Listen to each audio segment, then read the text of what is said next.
Welcome to the Borgen Podcast, the only English language show about fictional Danish politics. On our show, we explore the people, events, and parties that make up the fictional parliament on Borgen.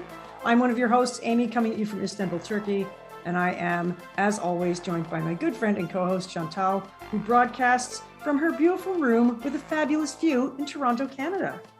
Welcome to the show about episode 3 and 4, Chantal. Hey, Amy, how are you? Good. How are you doing? I'm all right. Shall we get down to it? Yeah, let's get down to it. All right. So I'm covering episode 3. You're covering episode 4. Mm-hmm. And in episode 3, the major political issue is the budget. In order to keep power, Brigitte will have to pass a budget at the start. And at the start of the episode, this gets thrown out of whack by two labor ministers going independent and throwing their support off of the moderates. So we see that Labour was kind of supporting the moderates at first. And this happens in the middle of a TV interview with Hanne Holm. She raises the question to Brigitte, how are you going to pass this budget since you no longer have the majority? And Brigitte said, we do have the majority. No, you don't. These two guys just went independent and you don't have a majority anymore. So what are you going to do? And it's like on the fly, off the cuff. We learned that Lagesson now runs the Express tabloid newspaper, and he badmouths Brigitte in the press and calls her incompetent because of this budget kerfuffle. He insists that comment is not gendered, that she just isn't any good. We also find Casper now acting as an advisor at TV1, and when he sees Katrine, he snoops in her handbag because, of course, that's what he does, right? He's a snoop. He finds her hospital envelope and asks her what's up. She says it's a cervical cancer screening. And of course, the audience remembers that she has a positive pregnancy test from last episode. And he pushes her a bit because he knows that it's more than this, but it doesn't really go anywhere. Throughout this episode, Katrine's pregnancy is happening in the background. She has to deal with it and her relationship with Casper. And this is a major subplot in episode 3, actually. It's like the underlying co-story, which is pretty good. And there's a couple of flashbacks about their relationship. So we'll look into those as we go through. And meanwhile, back in Parliament, Brigitte is working on her budget woes. It's very touch and go for her. She has to hire a new spin doctor who is supposed to be excellent. I can't even remember his name, though, because he's only in this episode. I think it's Torre or something like that. Something like that. He's such a dingus, it doesn't matter. I really don't like the guy. So he's super suave. He has all these like Ivy League degrees and he's a professor of rhetoric. He appears to be very competent. And when he arrives, he's like, I'll start working for you immediately. Tomorrow morning at 8, you need me. And he's very, very full of himself. And he's also like 9 feet tall. And he's like her secretary comes in and says, a beautiful man is waiting for you outside. And it's actually that guy. So he turns up and we find that slowly, we figure out that Hasselbo is, who's one of the opposers of the budget, is facing his own issues with an inquiry into whether or not he is an embezzler. Okay, this is also kind of a subtle thread throughout the episode. And when it comes down to the nitty-gritty of hammering out the budget, that's going to be very important. Also, on the home front at Brigitte's house, it's Christmas time in this episode, and Brigitte has no time to even go Christmas shopping for the family. And all her attempts at Christmas preparations for family time just fail. She makes a plan to go shopping with Philip and the kids who show up. And he's like, who's the tall, handsome guy? What, did you hire him for his looks or what? And it's kind of a joke between them, a little bit of banter, like a little get back for the hot young student that she thought he was involved with previously. And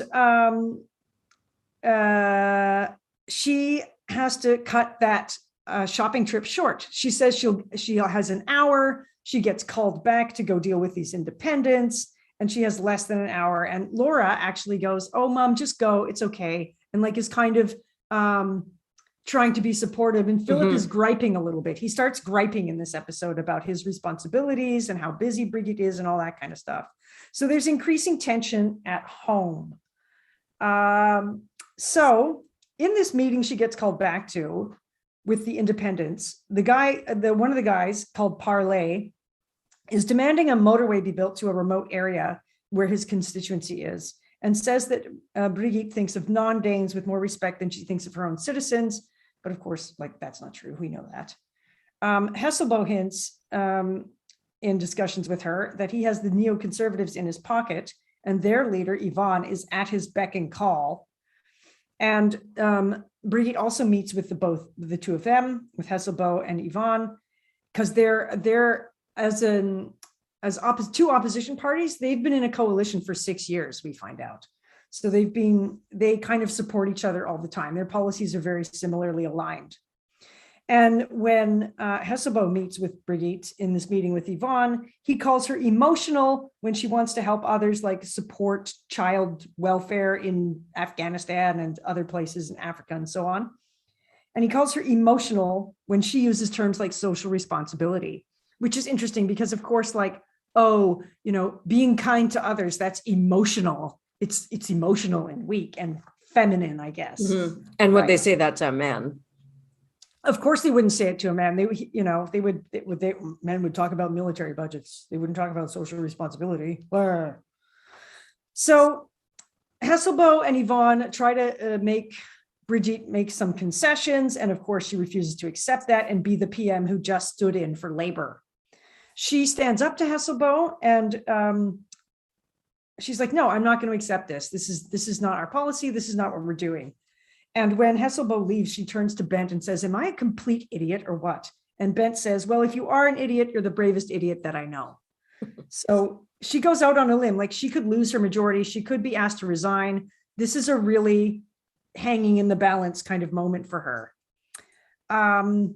So again, we flip back to home. Philip is doing all the Christmas work, wrapping the presents that Brigitte didn't have time to buy. She's missing things like story time with Magnus, the little blonde angel baby that she promised to, and a few other things. So again, things are changing. This is shadowing upcoming conflicts. I mean, without giving any spoilers away, any astute audience member would understand that it's coming down the line. Like, this is unsustainable, right? And she turns to Philip and she says, revealingly, we're still us, aren't we? And he kisses her. But like, are they though? But are they? That's the question. Okay. So Brigitte's trying to buy time to delay the budget vote and is still having a hard time negotiating. Her spin doctor makes several mistakes by guessing the motives wrong about the motorway and being fairly useless in a TV interview. The Independent, who wants the motorway, says it's about pensioners in that region who are like dying from lack of ambulance servants. He manipulates the public on TV1 with a story about a dying grandpa who would have lived to see Christmas with his granddaughter if only there'd been a better road. And that's kind of like, I found that very cheap, actually. Like, his position was, oh, we're standing up for the pensioners of Denmark, but he's telling this sob story. Like, is that even true? Like, why would you make up a lie like that just to manipulate the public? Like, present it factually. Speaking of emotional, that's emotional manipulation of the audience. So eventually, Brigitte kind of figures out that the motorway thing, there's something going on in the background of that. It's not just about the motorway. There's something going on in the background there. She realizes that Hesselbo is facing this inquiry, and she manages to get him to postpone the vote by a week because she realizes that he's kind of being blackmailed. Like, she says she'll vote against an inquiry into him being investigated for embezzlement if he supports her budget. And so she's trying to get him to carry that off. Okay. And then we switch back to Katrine again, Katrine and Casper, the subplot. He comes to her house. She's not answering her phone to him. So he shows up at her tiny little apartment, and she's been to the hospital for an ultrasound. She's becoming very attached to the idea of having Ole's baby, even though Ole is dead. She can't tell anyone. She's not telling anyone she's pregnant, really. She's 11 weeks pregnant. Now, most places, if you decide to terminate a pregnancy, I think you got 12 weeks. So she's kind of running out of time to make a final decision if she decides to go that route. Of course, the visitor is Casper. They talk about Christmas plans a little bit. She still hasn't revealed her pregnancy to him, and he's constantly telling lies about his family. Okay. we see this in a flashback with them earlier in the episode. We see them in the beginning of their relationship like 3 years ago. And he's saying like his father is this helicopter engineer designer in France. And his stepmother is like this like jet setter type who just follows his dad around, and his real mother is dead and stuff.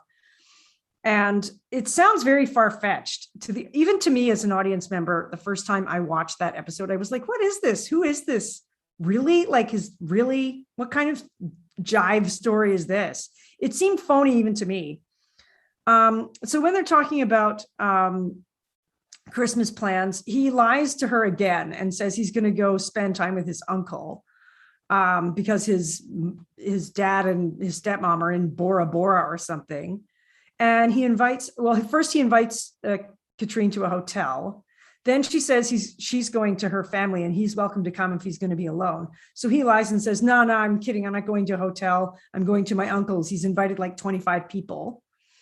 And we see him call her later from an empty pool hall, pretending that he's at the uncle's. He even fakes being called away for dinner, which is just a complete lie. And during the Christmas conversation, she spills that she's pregnant with Ole's baby and she will keep it because she can't have kids with him in the future. When Katrine is home with her mother in the countryside, she tells her mother about the baby, and her mother says, oh, so the baby has no father. And she said, Katrine says, we're having the baby. And her mother's like, no, you're having the baby. The father's dead. Like, why aren't you thinking of how difficult that's going to be? And Casper actually underlines this later in the newsroom when he asks why she hasn't told Torben at TV1. How can she have a secret baby? She can't tell anyone because it's Ole's kid. But like, how is she possibly going to have a secret baby? She's got to deal with this somehow. And actually in the flashbacks, we see that they break up because she begins to suspect that he's lying about his family. She does a little investigation. You can't lie to an investigative reporter. They're going to dig up dirt on you. Just, anyone who's out there, if you're listening and you're in a relationship with a journalist, don't lie to them. They'll figure it out. I've dug my own dirt on people I'm dating. It's not a cute look to have lies uncovered. She says he ends up telling her another lie, saying his real mother committed suicide and all this stuff, but it's not clear if any of what he has said to her might or might not be true. It's all kind of very far-fetched sounding. It's clearly setting the audience up for something that comes up later on. We don't see that in this episode, but it does come up later on in the seasons, I think. So Casper goes on TV1 and explains that Brigitte's budget moves about the inquiry and the vote delay trade are a trade-off. It's obvious that, he calls out her moves. He exposes her kind of, her chess moves to the public, explaining what she's doing, which is kind of unfortunate. So Bent and her decide to work on getting money for the motorway. And actually, Philip ends up suggesting that she get Casper back. Like, why don't you just get him back? He's like the best of the best. Yeah, and he is the best of the best, and they work perfectly well together. He knows her moves just by reading about what she's done in the press. Like, he knows what she's doing because his mind and her mind work very similarly. Yeah, and he's always ahead of her. Yeah, absolutely. He doesn't need a manual. He doesn't need to be told. He doesn't need to think about what to do. He moves on instinct. Exactly. And his instincts are spot on all the time, which is why he's snooping in Katrine's bag. So anyway, we see things kind of get a little bit out of control. Lagesson, the spin doctor guy, is just failing over and over and over again. Like, he can't handle anything. Tore Gurmund or whatever his stupid name is, that stupid dingus. And like, he's just terrible. He's just so bad at it. Like, I could do a better job. So Lagesson publishes this scandal sheet that says that this new spin doctor guy and Brigitte are having an affair. And like, it causes a bit of disruption in Brigitte's life. Like, she says, my mother thinks I'm getting a divorce and my neighbor asked when I'm going to resign. So that's not working out for her. So Lauguson's trying to take her down, right? Because that's what he does.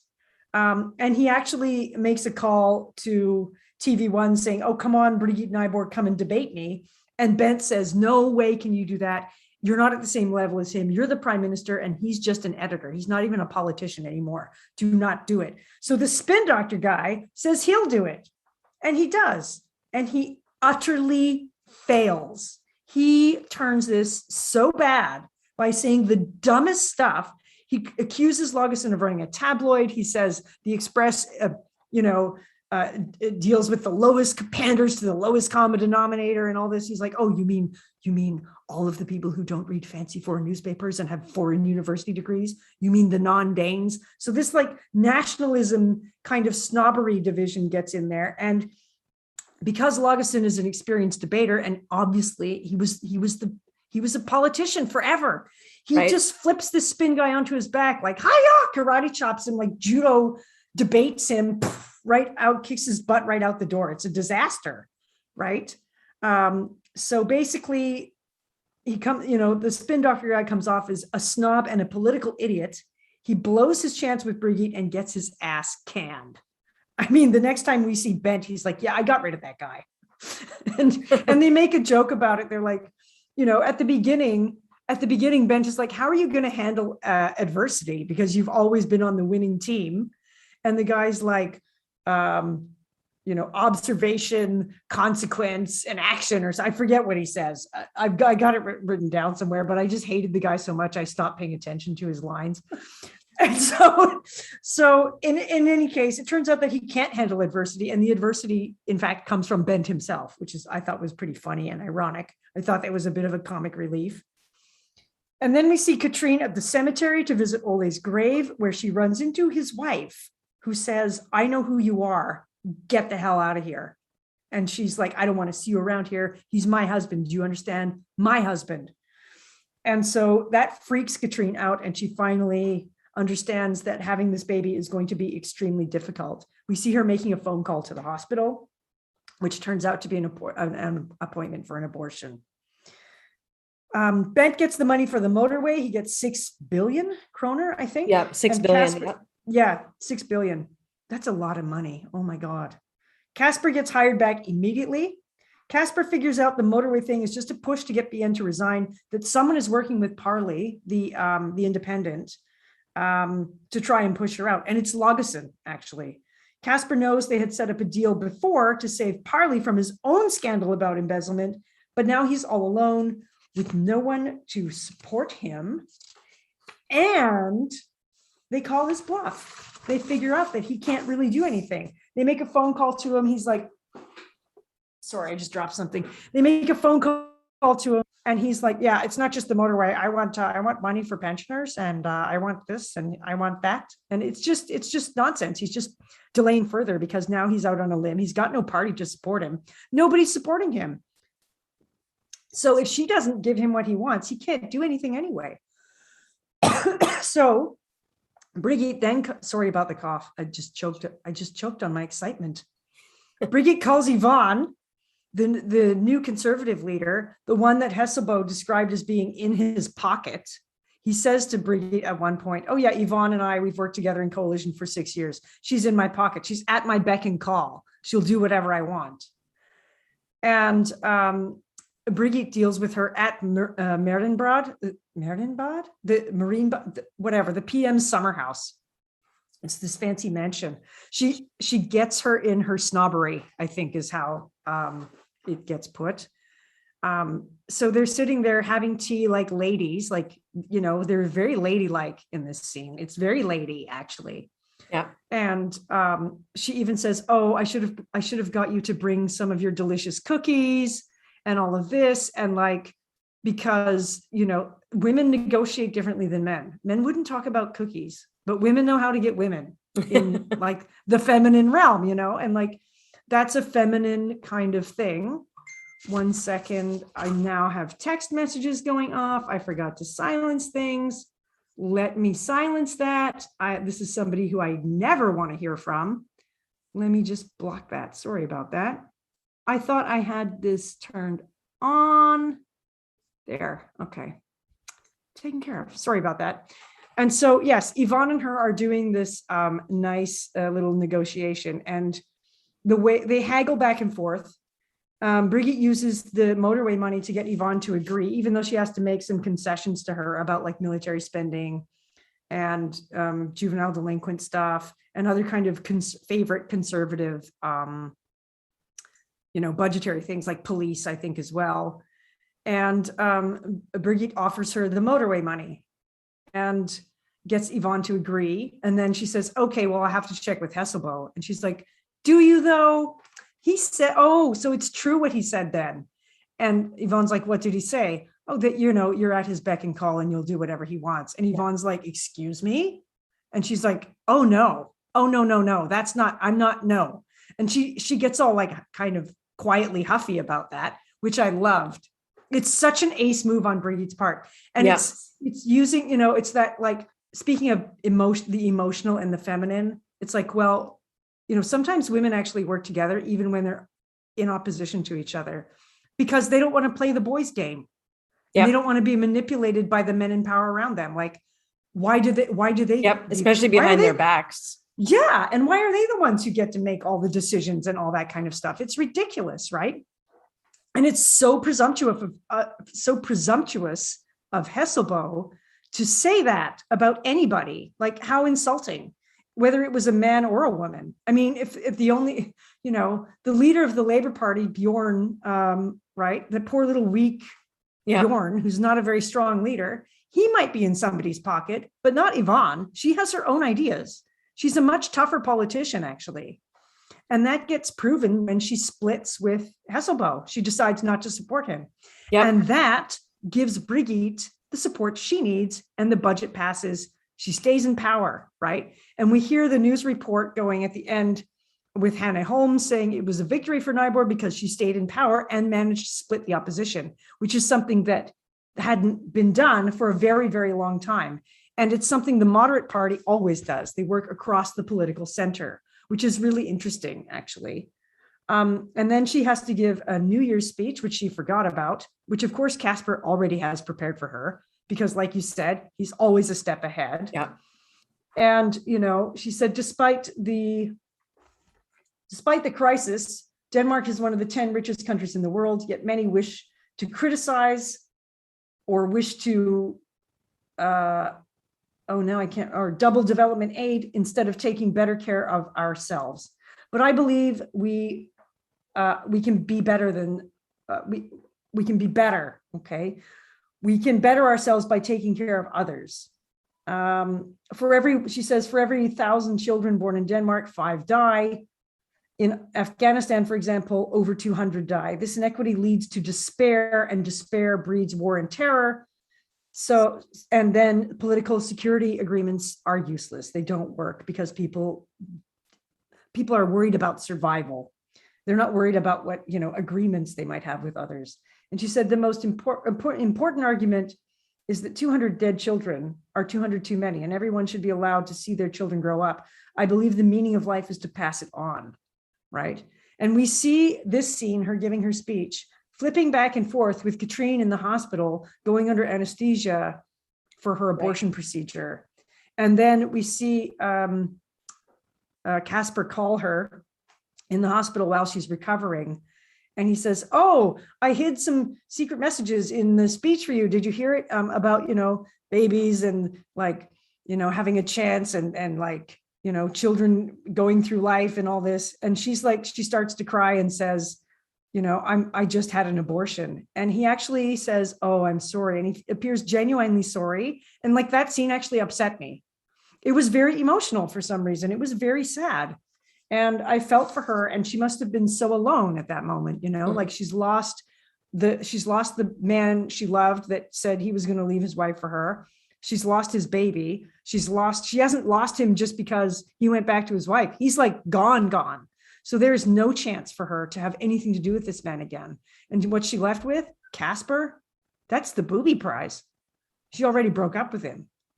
So but they genuinely care about each other. You can see they genuinely care about each other. And in her breakup speech, actually, Katrine says, was it Katrine or was it him who says, I think we love each other. I think it's him. I can't remember. I can't remember either. And she says, yes, I think that's true, but I can't go on like this. I can't help but think you're lying to me. And that's taken root in me. And he says he has no secrets and all this stuff. But of course, like, he totally has secrets. He totally does. And we'll see those later. And that's the end of that episode. That's the end of episode 3. So over to you, I guess. What happens in episode 4? Well, before we get to episode 4, maybe we want to have a little discussion more about, I think that Katrine was conflicted in this episode of what she was going to do. We see her looking at the image of the sonograph earlier on in this episode, and she's got an unlit cigarette in her mouth, and she holds a bottle of wine when Casper comes over. So it made me wonder, what is she thinking? Was this an easy decision for her to make? I don't think so. I don't think so. Yeah. This is a very heavy decision, and it must have weighed on her deeply. As you pointed out, she's lost the man that she loves. She's truly on her own, as her mother pointed out, that she would be having this baby on her own. And Casper makes a lot of presumptions about her when he presumes that she'd get rid of it. As he points out that she has just been made TV anchor at TV1. Yes, that's right. She's been made anchor. You're going to have this fabulous career. You're right, 29. And a baby would get in the way of all of that, all of her ambition. And she's very ambitious. Katrine is super ambitious, and she deserves to have a great career because she's a fantastic journalist. Exactly. And she's passionate, and she's got the right support around her, meaning Hannah. And, she's going places, The other thing that upset me in this episode was when Torre kissed Brigitte on the cheek. Oh, I know. Like, and what was that? And that's really mad about that, because it was terribly unprofessional. He was really out of line. And to me, that's showing that he's not interested or serious about his job or his career, or he also doesn't take Brigitte seriously. He doesn't respect her position. Exactly. So he's not respecting, he's working under the prime minister, who happens to be a woman. You can't pull this with her by kissing her on the cheek. Yeah. And that's the move that gets that whole scandal thing started in the paper. Like, that Lagesson gets a photo of that, and that causes a problem. Exactly. And then it's all over the papers that they're having an affair. And, Torre displays his idiocy by going to talk to Lagesson on TV. And as much as I don't like Lagesson, Torre is no match for Lagesson. No, I mean, he's not. He's no match for anybody, actually. He's a turd. I hate that guy. He is. He is. And, he's so weak. He's such a weak male. I also note in this episode, when Philip is asking why Brigitte did not hire Casper, Brigitte says about Casper, quote, he has no morals. He has no morals. Exactly. But doesn't Philip say, what does the spin doctor need those for? Or is it Bent? It's Bent or Philip says that. I can't remember which, but somebody says it to her. Oh, what does he need morals for? And it's kind of right. Like, but I got to be a little bit dirty to be a spin doctor. Here we see, Brigitte's a little still young in her thinking, maybe, or naive in her thinking about, the roles that people play, and do their pasts and what they do outside of their role really matter? Is it not the impact and input they have to you to save your butt at the end of the day? Exactly. And, there's one other thing I want to talk about very quickly. When I love the fact that this is set at Christmas time. So you get to see like Copenhagen at Christmas time, which is pretty. It's a nice set design, right? When they're out shopping and stuff. And like, did you notice the Christmas tree when she's talking to Hesselbo and Yvonne in the background? No. It's like this scraggy looking, sad little pine tree thing. It's very Charlie Brown looking. It is not like a White House, like perfect Douglas fir, Pinterest, color coordinated Christmas tree. It looks like the kind of Christmas trees my parents used to have. Except it was straight, not crooked. And it's all like kind of thin and scraggly. And I thought that was a good detail. Like, it looks real and it's not ostentatious. And it reminds me of Brigitte's her own like style and personality, like real, not ostentatious, not Right. trying to impress, just trying to be present, you know? Right. And the other funny thing in this episode, it's a little off topic and it's just a little bit of comic relief that runs throughout the episode. Her weird secretary who curtsies at her, that all the other politics, like, yeah, nobody else wanted her. So you're stuck with her. And she's like, I have to fire her. I have to fire her. I have to fire her. She never does fire her. And she has to get San, new right? San. Yes, Sana, yeah. San, and she has to get new artwork from like the National Gallery of Denmark in the PM's office. And she's like, something more modern. And she has no time to deal with this meeting with the art gallery director and all this stuff. And so that gets put off. And she keeps telling San, tell the director to make the decision, let her choose something. It should be modern, blah, blah, blah. And at the end of the episode, you see these paintings and they're just like off the wall. They're like, one is like got a kind of sexual content. They're all very graphic design. Other ones are like this like one-eyed robot alien monster things holding guns and stuff. And like Casper looks around and goes, oh, you have very interesting taste in artwork. And you see Brigitte say like, San, get the director of the Art National Gallery on the line immediately. And she has to change them again. So It turns out like there are details that she should really pay attention to or things will get a little bit out of control. But that was a very funny little interlude. And I think it's funny that San curtsies, but again, I'll contrast that back to Tor, who is also an employee of Brigitte. And you see how a woman respects another woman. That's right. Power, that San would not kiss Brigitte on the cheek or a male politician if she's curtsying and having that level of professionalism and boundaries. And then here comes Torre that just thinks that, you know, he can just come in and do whatever he wants. I was really put off by that. But again, it as you point out, it's what sunk him. Exactly. Yeah, so exactly. It's good. And we got Casper back in. Yeah, it's so funny. It's just so funny. And I'm glad for that. So over to me. Over to you. Okay, so I'm going to be discussing episode 4, and I'm going to break this up into sections like I did in episode 2. So this is where we meet Karsten Ockels, and he has been in the military for the last 25 years, and he now works for the Defense Intelligence Service. We'll hear about the points of view from Brigitte, her ministers, and Casper, and the point of view from the Prime Minister of Greenland and the TV1 staff. So Karsten, I love the name Karsten, by the way. I love that. If I ever meet a Danish guy named Karsten, I'm going to ask him out just because I like that name. Go on. Right. Sorry. So Karsten shows Katrine photos of the US CIA detainees in Greenland, which is Danish territory, at the Thule Air Base. He also gives Katrine transcripts of the landings and takeoffs and proves by the pictures that they are illegal detainees. Karsten says, quote, we take part in their wars without demanding a legitimate reason. We let them, the US, detain innocent people and use our territory as they please since 9/11. And Denmark has helped them clean up their mess. Karsten did not want to go on camera at TV1 about this because the service will nail him for breach of confidentiality and stuff from his past. After his wife died, he took a lot of pills, did not perform duties well, and then was accused of rape. And for the sake of his daughter, he did not want to even have a more tainted reputation. So yeah, he's a very controversial figure, this guy, and he seems like he's constantly in trouble. So Brigitte and her minister's discussions, Brigitte says they owe the Greenland Prime Minister an apology, but Niles, the secretary, says they are historically disinclined to offer Greenland apologies because it implies responsibility and entails unforeseen expenses.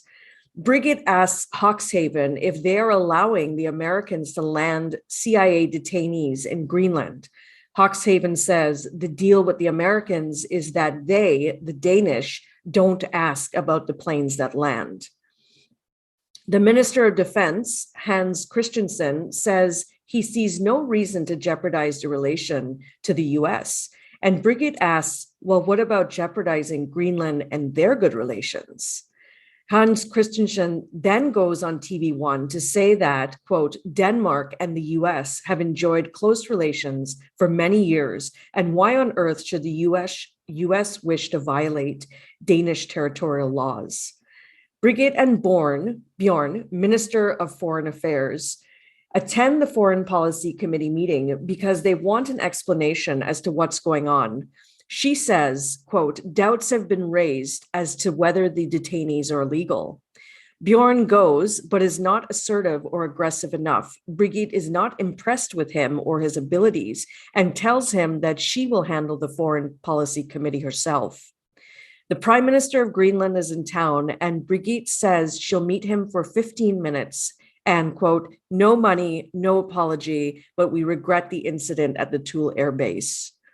The Prime Minister of Greenland's name is, and I'm going to mispronounce this, Jens Enak. He is dressed in very simple, informal clothes. He does not have a fresh haircut. He's wearing a black t-shirt and black blazer. He is not interested in Brigitte's apology. He tells her that they've done their duty by meeting and that Greenland is no match for Denmark, just like Denmark is no match for the US.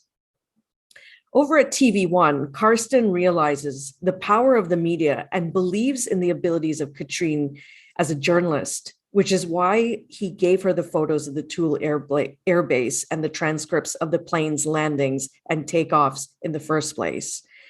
This information is very hot and sought after because people have been on Katrine's back for her to reveal the source, and that it is a matter of national security. She recognizes that Karsten put his life on the line by coming forward. Katrine encounters Sven, leader of the Freedom Party, and displays his primitive and unintelligent thinking by calling the PM of Greenland, quote, a miffed Eskimo that we Miss Nyborg loves indigenous people. He tells Katrine that, quote, they can't govern themselves.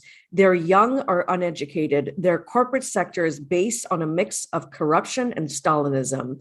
They drink like crazy and abuse their children sexually. Katrine shuts him down immediately and asks him how this relates to the CIA flights. Sven tells Katrine not to be bullied by the Foreign Policy Committee into giving Greenland concessions, and that the Freedom Party will support Brigitte on this. Brigitte goes on TV1 and is interviewed by Katrine. Katrine shows Brigitte the photos of Thule, and Brigitte says, quote, the flight did take place. They looked into the matter and it was a forced landing. When a plane is in distress, you don't ask what it's carrying. Brigitte says she can't comment on the landing transcripts. Katrine tells her they were under policy orders not to use them. On the ride home from TV1, Brigitte says to Casper, quote, perhaps it was naive of me to think I wouldn't lie in my first 100 days. I hope I can sleep at night. Why don't I go to Greenland and offer them an explanation? A gesture, a positive after 100 days. So then we see Brigitte in Greenland. So she goes to the PM's office. She's dressed very casual, dark, beige, loose sweater with a cowl neck. Her hair is down and it's loose. She points out that Greenland's weakness and he tells her that if she gives him 24 hours, she could meet some of the people in Greenland to see life here for herself. He tells her that they have major issues such as the high suicide rates, even with mental health, resources, hotlines, and antidepressants. He says to her that they need to have a voice on major issues and also a voice on security issues and foreign affairs issues. Brigitte wants change in Greenland. This visit is very sobering for her. When the US president visits, she wants to talk to him about this. Even though Brigitte stands up to help Greenland, she later realizes that this costs her the US president visiting, and he is no longer coming. This is the US president.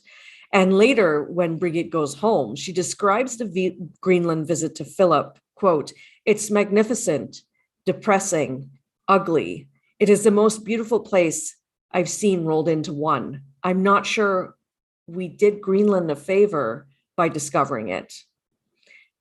And that's the end of my summary for episode 4 here. Any thoughts, Amy, before Yes, I have thought this episode really touched me as like, we're both Canadians. So, I mean, I'm not living in Canada right now, but like, the comments that Sven Åge made about, the indigenous people of Greenland being like a miffed Eskimo, and saying like they sexually abuse their children, they're a bunch of drunks, they're uneducated, all of those things that he said, that is like all of the racist crap that you hear from racist Canadians about Canadian Indigenous people all the time. And that really, really struck this year in particular, because in Canada, we've had a national holiday about truth and reconciliation. And like, there's been a lot of discoveries. New national yes, holiday. A brand new for the holiday. First time in September 2021. Yes, on the 30th. Right? Yeah, September 30th. Yes, and our prime minister went on vacation on that day, which I thought was very tacky of him. But anyway, he shouldn't have been on vacation that day. He should have waited till the next day. But I'm just saying. And that was prompted by the discovery of unmarked graves, mass numbers of unmarked graves across Canada at residential schools. And as a teacher, I really despise the term residential school. Those are pediatric concentration camps. They're not schools. There's no education happening there. There was like places where, do-gooder white people, usually associated with churches, rounded up and stole children from Indigenous people to beat the savage out of them and turn them into good little Canadians or whatever. Right. And so horrifying. Wanting them to give up their style, their customs, their traditions, their languages. Religion, everything. Literally kidnapped from their parents' yards and taken to these concentration camps. I mean, that is what they were, where they were beaten and starved and neglected. Raped. They were, sexual abuse, rampant sexual abuse, horrendous. Yeah. And everybody, I've heard, Canadians say this is an unfortunate chapter of our history. Well, the residential school system was in operation until the mid 1990s. Exactly. That's our generation. In 1997, I believe the last residential school closed. I mean, we were in high school in 1997. Yeah. It's not that far away. I wasn't. I was in university, but close enough. Yeah, close enough. It's very close, and like I grew up in Victoria, British Columbia, actually just outside of Victoria, British Columbia, and the racial minority in my school were Indigenous kids. And the separation in my school between Indigenous and non-Indigenous kids was very, very clear and very, very strict. And those lines did not get crossed, except occasionally on sports teams. And even like recently, an Indigenous guy I went to school with has reached out to me, and we've like talked about like those racial divisions. And I said, I should have been a better friend to you. And I was always curious about your life and everything, but I was afraid to even reach out as a friend because of you couldn't cross those lines. You just couldn't do it. And teenagers are super socially sensitive, and I wasn't like cool or anything in high school. I had no social credit in my high school of any kind whatsoever. And, and we talked about that, and we kind of have like, talked it out and like become friends now. And it's like, but it was awful to hear like some of those divisions and like, and these separations, as I always say, kids are innocent. Kids are not born evil. They are not born to judge and to hate. They are taught that by the toxic people around them or the toxic people that raise them. So here you are, an innocent kid wanting to form a friendship with this person and get to know more about him. But you're sort of being told by action or by words that this kid is different. Yeah. And by social custom, it was the same on his side. He was like, oh yeah. He's like, there were white girls in school that I wanted to ask out. And, I was told by my relatives, like, don't go out with the white girls. Like, that's just going to lead to trouble for you, and this kind of stuff. So it's just like, it's just kind of like awful. And it's something that Canadians don't really talk about. And living in Turkey, so I live in Turkey, which has its own set of issues, right?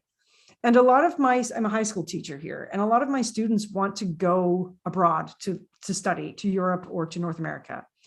And they're like, I want to go study in Canada. Like, Canada's this utopia, like there's no racism there. And I was like, hold up. Yes, there most certainly is racism in Canada. And it might not be as blatant or as broadcasted or sensationalized in the media. And not that I'm saying like sensationalized, but there's not this focus on it in Canadian media as there is, say, on like global media and American racial tensions, which get a lot of airplay, right? It's much more subtle, but it's definitely there. Well, I'll tell you the problem that I think, and I grew up in Toronto. I was born and raised here. I went to school here, high school here, university here. The problem is in schools, we're not taught about Indigenous culture. We're not taught the history, the true history of Canada.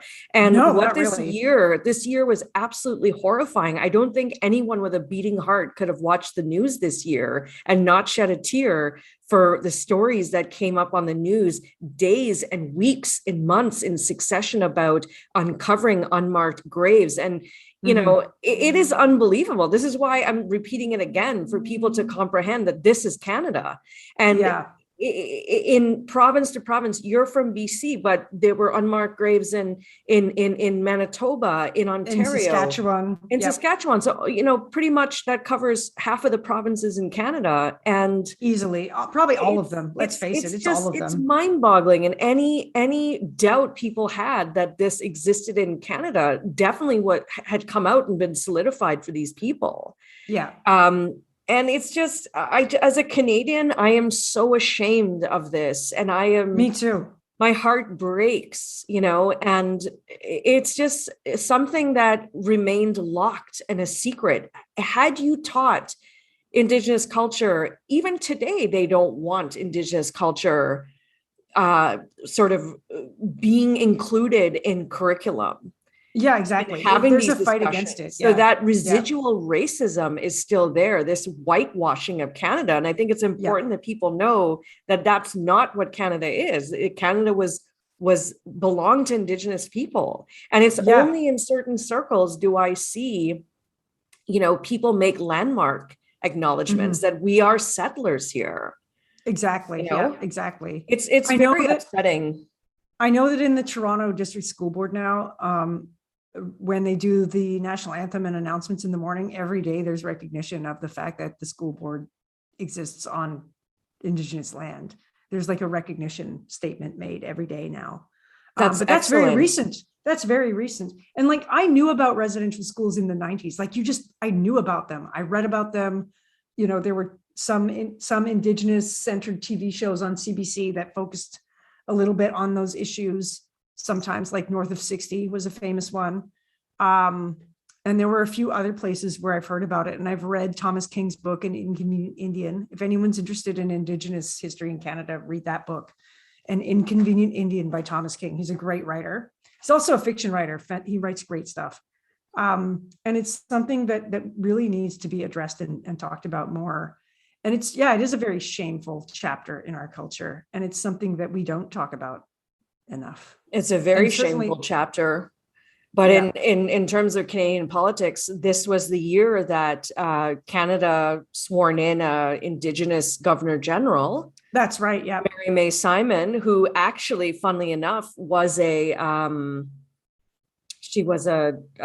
diplomat in Denmark. Yes, that's right. That's right. So there's a Denmark connection right there. But, you know, I'm so disappointed in Justin Trudeau, and all these years that he's been prime minister, I admired and respected his efforts to try and embrace diversity. He was the first prime minister to go to the Gay Pride Parade in Toronto and march every year, almost every year. I think he missed 1 year. And I attended the parades, and to see our prime minister walk down the street and we saw him together. We saw, oh, that's right. You were here in 2019, right? 2018 or 19? I can't remember. I think it was 19. Yeah, in the before times, the pre-pandemic in the years. pre-pandemic times, you and I were at the Pride Parade together, and that's right. It made me so proud to see our prime minister there when we have lower members of government, such as the mayor of Toronto, who refusing to attend.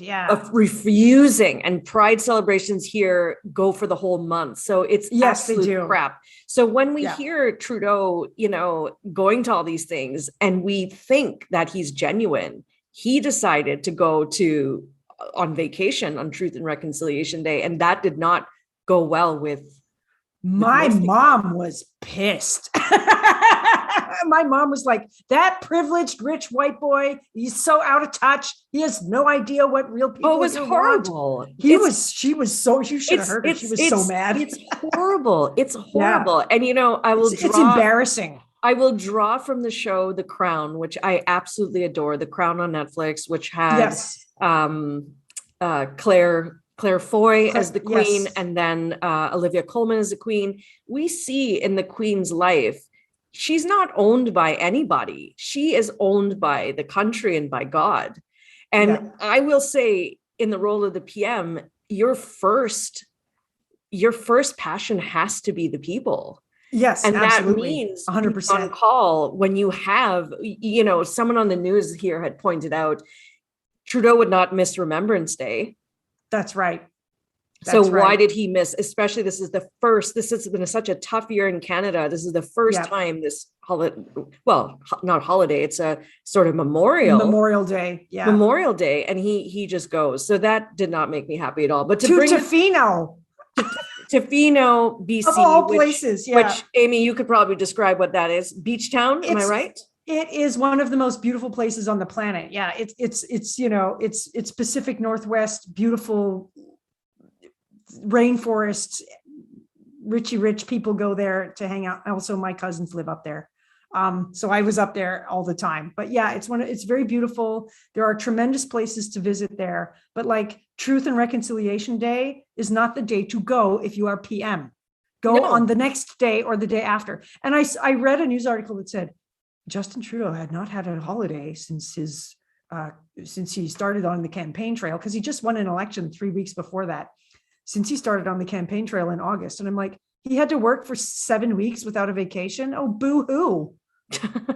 I was just like, what the hell? That just made me sick. But yes, this is Canada for you. For the listeners who are not Canadian, that may not be aware.